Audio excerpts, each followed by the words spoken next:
오늘은 열왕기하 22장입니다. 오늘은 요시야 왕의 통치인데요. 이 요시야 왕 하면은 종교 개혁을 일으킨 분이다, 그렇게 볼 수 있습니다. 왜냐하면 북이스라엘이 여로보암 시대 이후로 금신상을 섬기기 시작했잖아요. 근데 그 금신상은 이스라엘 어느 왕 망할 때까지 손을 못 대고 그대로 세워뒀었습니다. 그러고 난 다음에도 유다 왕들이 여기를 손을 못 댔어요. 근데 이것을 제거합니다. 그러니까 요시야는 하나님께서 여로보암이 일어났던 그 큰 일을 뒤집는 이런 종교 계획을 일으키게 되어 있는 것이죠. 우리 한번 13장인가요? 열왕기하 보실까요?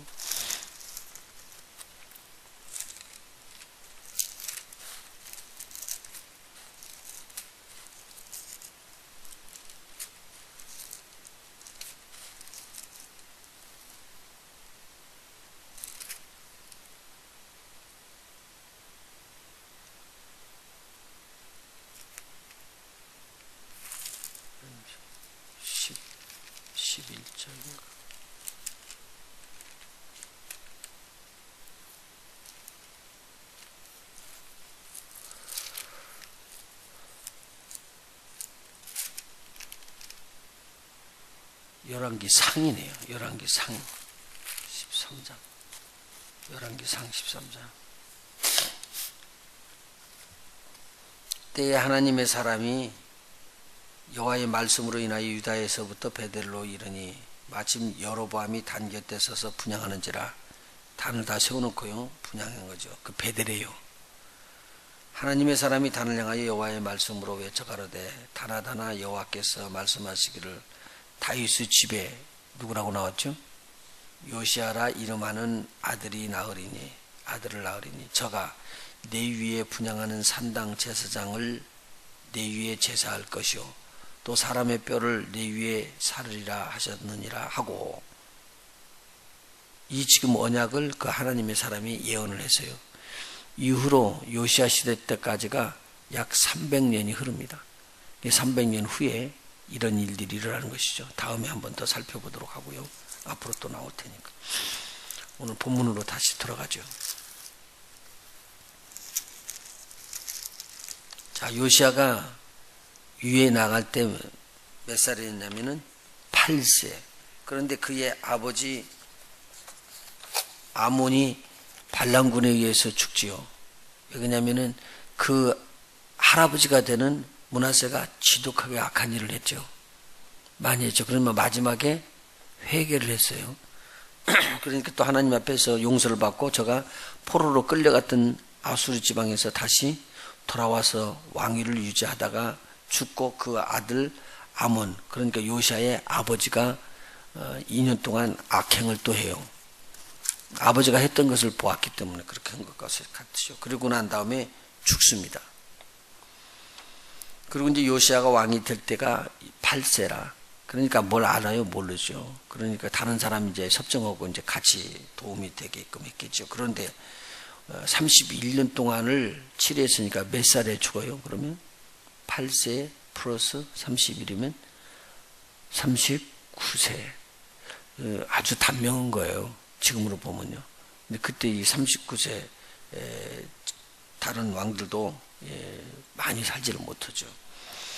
그런데 이 요시야가 하나님 보시기에 참 정직하게 행했어요.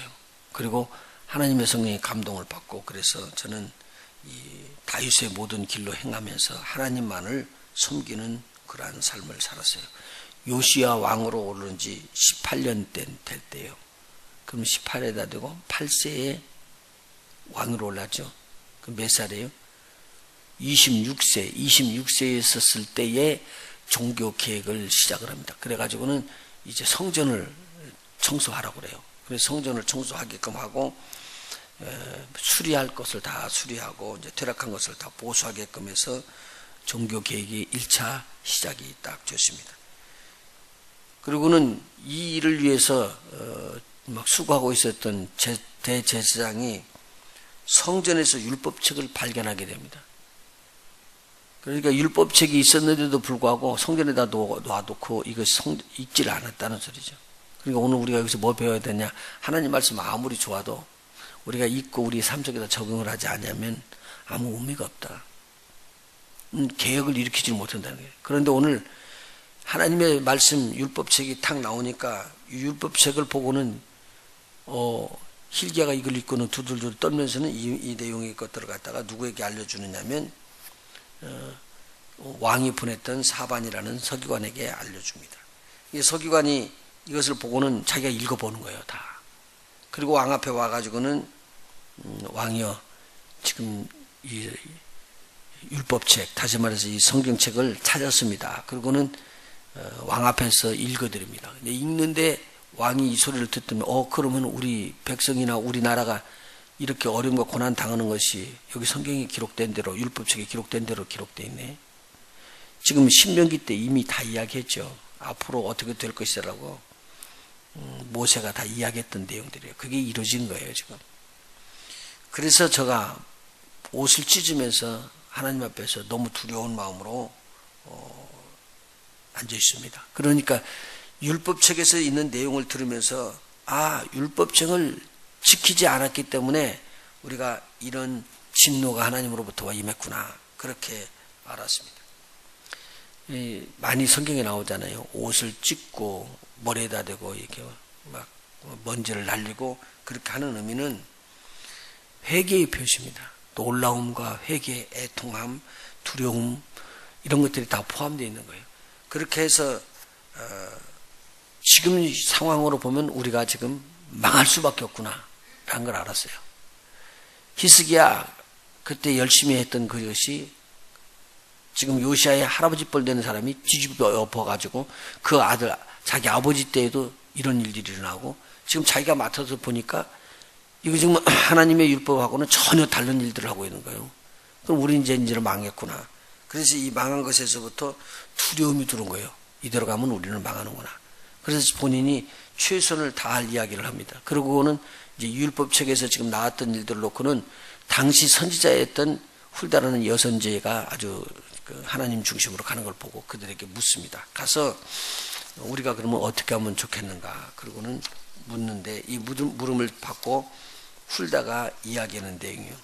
훌다는요, 이 말씀을 하나님으로부터 받아가지고 바르게 전해주는데 뭐라고 전해주냐면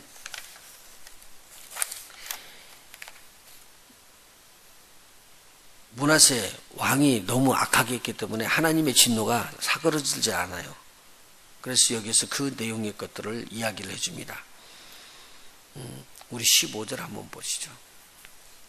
훌다가 저희에게 이르되 이스라엘 하나님 여호와의 말씀이 너희는 너희를 내게 보낸 사람에게 고하기를 여호와의 말씀이 내가 이곳과 그 거민에게 재앙을 내리되 곧 유다 왕의 읽은 책의 모든 말대로 하리니 얼마나 두려워요. 그대로 되겠다는. 이는 이 백성이 나를 버리고 다른 신에게 분향하며 그 손의 모든 소유로 나의 노를 격발하였습니다. 그러므로 나의 이곳을 향하여 발한 진노가 꺼지지 아니하리라 하라 하셨느니라. 너희를 보내어 여호와께 묻게 한 유다 왕에게는 너희가 이렇게 고하라. 이스라엘 하나님 여호와의 말씀이 네가 들은 말을 의논컨대 내가 이곳과 이 거민에 대하여 빈터가 되고 저주가 되리라 한 말을 네가 듣고 마음이 연하여 여호와 앞 곧 내 앞에서 겸비하여 옷을 찢고 통곡하였으므로 나도 네 말을 들었노라 여호와가 말하였느니라. 자, 하나님의 진노가 막 임하겠다고 이야기를 했는데 요시야가 이 말을 듣고 마음을 겸손하게 되었죠. 연하해졌다는 것은 낮아졌다는 말이죠. 연하해져서 겸손하게 돼가지고 옷을 찢고 회개하면서 통곡을 했다는 거예요. 그 소리를 들었대요. 자, 우리 하나님께서 히스기야가 교만했지만 하나님께서는 끝까지 그를 지어주고 다음 때에 이런 어려움이 당하게끔 해줬어요. 그 아들 므낫세 때요. 히스기야가 나중에 보면은 그렇죠. 하나님 앞에 기도가 응답받고 많은 일을 했어도 교만해지게 되니까 하나님께서 싫어했어요. 근데 므낫세가 어려움을 많이 겪을 정도로 악한 일을 했어요. 그래서 붙잡혀 가가지고는 포로신자가 돼갖고 굉장히 큰 고통을 당하죠. 근데 그때 엎어져서 회개하고 통곡하니까 하나님께서 풀어주시거든요. 그래서 다시 이스라엘에 돌아와가지고 왕위에 오르게 그렇게만 했잖아요. 오늘 여기서 뭘 말을 하느냐? 우리 하나님은요, 하나님 앞에 통회하는 자는요, 마음이 약해서 우리 하나님께서 그냥 봐주셔. 근데 얼마나 귀한 일인지. 어떻게 보면은요, 다윗 왕이 잘못했을 때 하나님께서 진노를 해야 되는데, 다윗 왕이 막 엎어져서 금식을 하면서 잘못한 걸 회개하고 통곡하잖아요. 그리고는 하나님 앞에 간절한 마음으로 통곡하면서 회개하는 그런 심정이 되니까 하나님께서 인정을 해요. 그래서 다윗을 봐줘요. 근데 성경에 보니까요, 사울이 기도한 거 봤어요? 저는 이렇게 사울 왕이요, 기도한 것이 없어요. 꼭 말하면 변명하고 안 하고 그랬지. 그러니까 하나님께서 이 마음도 주시는 것 같아요. 근데 오늘 요시아는 하나님이 300년 전에 무슨 일을 이루기를 원했다는 거예요. 지금 여로보암이 한 일들을 뒤집어 엎어서 종교 개혁을 일으키고 하나님은 이런 것을 원하시는 하나님이라는 걸 알려주고 싶었던 거예요. 그래서 요시아를 하겠다고 하나님께서 계획된 과정 속에서 나온 왕이에요. 요시아 왕이요. 그리고 오늘 26살이 됐을 때 이 감동이 들어가지고 하나님 앞에 막 이 일을 해야 되겠다. 성전을 새롭게 하고 종교 계획을 일으켜야 되겠다. 하나님 뜻대로 해야 되겠다. 마음을 먹고 있는데 마음을 먹을 때 지침이 되는 성경책, 성경책, 율법책이 더 찾아진 거예요. 율법책을 읽어보니까 기가 막힌 이대로 되고 있거든요. 그러니까 이 말씀대로라면 이 말씀대로 우리가 지키면 되는데 지키지 않으면 안 되는 거 아니냐. 그래서 하나님 앞에 결단을 합니다. 다음 시간 내일이 이 내용입니다. 결단하고 난 다음에 어떤 일들을 어떻게 하는가. 그런데 오늘 하나님께서는 이렇게 이야기를 해요. 네가 그렇게 통곡하고 갔으니까 너희 때는 내가 재앙을 붙지를 아니할 것이니라. 너에게 재앙이 임하는 내용은 이스라엘이 내는 그 진노가 너는 보지 못할 것이니라. 오늘 그러면 우리 하나님 앞에 깨어있기만 하면 우리는 진노를 안 당한다는 소리가 나오네요.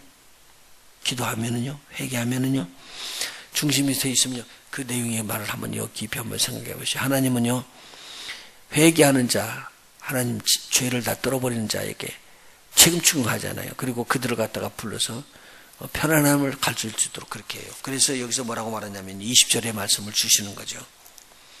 그러므로 내가 너로 너희 열조에게 돌아가서 평안히 묘실에 들어가게 하리니 내가 이곳에 내리는 모든 재앙을 네가 눈으로 보지 못하리라 하셨느니라. 사자들이 왕위에 복명하니라. 그렇게 써 있습니다.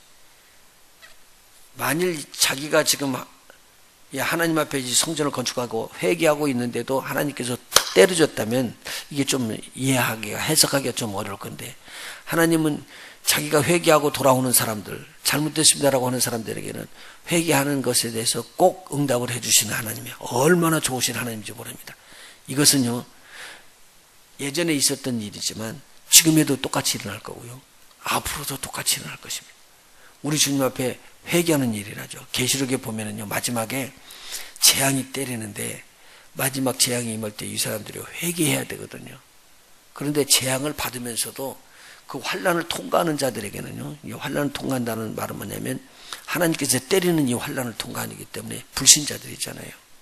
그리고 불신자들이 나중에 휴거한 다음에 믿은 사람들이 또 통과하게 된다면 이 가는 순간에 이 사람들이 회개를 해야 되는데 회개하지 않아요. 참 묘하다고요. 그리고는 오히려 더 모여가지고 우상을 섬기고 귀신을 섬기고 그런 일을 한다고 성경에 기록되어 있어요. 깜짝 놀랐죠. 하나님이 때리는 그거 보면요, 무서워가지고 진노하니까 이제 하나님 섬기겠습니다. 그래야 될 줄 알았는데 회개하지 않는 자들이에요. 그러니까 마지막까지 회개하지 않는 자들이 고통과 괴람을 당하는 거죠. 근데 그 사이에 하나님 앞에 회개하고 돌아온 사람들은 하나님께서 다 구원하셔요. 다 구원하셔요. 그리고 이걸 말할게요. 끝까지 보면은 하나님께서는 하나님 앞에 회개하는 자들은 구원하더라. 오늘은 이 회개의 복음 하나 붙잡으면 되겠습니다.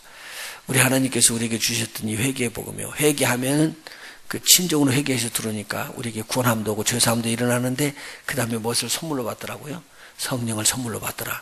이것이 공식처럼 나오는 거예요. 오늘 우리가 회개하는 사람들이 하나님 앞에서 은혜를 받는다. 기도하십시다.